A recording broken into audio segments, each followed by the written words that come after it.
Hi అండి. Next exam అనేది common ఎగ్జామా కాదని అడుగుతున్నారండి. అసలు ఎప్పుడు ఇంట్రడ్యూస్ చేస్తున్నారు, అసలు ఎప్పటికి అప్లికేబుల్ అవుతుంది, అసలు ఈ ఇయర్ ఏ ఇయర్లో చదివితే ఏ ఇయర్లో ఎంబీబీఎస్ అబ్రాడ్ వెళ్తే అప్లికేబుల్ అవుతుంది అడుగుతున్నారండి.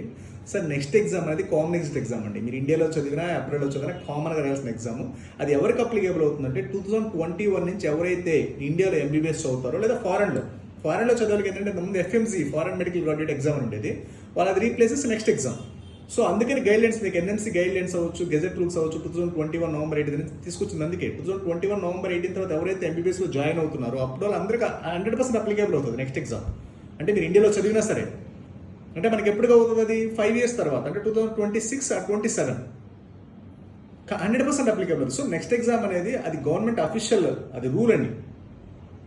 కాబట్టి కంపల్సరీ అప్లికేబుల్ అవుతుంది. అది ఎప్పుడో ఎగ్జామ్ అనేది అది గవర్నమెంట్ అండర్లో ఉంటుంది కాబట్టి ఈ ఎగ్జామ్ అనేది ఎప్పుడైనా కండక్ట్ చేయొచ్చు. వాళ్ళు మాత్రం ఎలిజిబుల్ ఎవరికి ఎలిజిబుల్ అంటే జస్ట్ ఎవరైతే 2021 తర్వాత ఎంబీబీఎస్లో జాయిన్ అవుతున్నారో, అది ఇండియా అవ్వచ్చు అప్లోడ్ అవ్వచ్చు, అందరికి ఎలిజిబుల్ అవుతారు కంపల్సరీగా నెక్స్ట్ ఎగ్జామ్.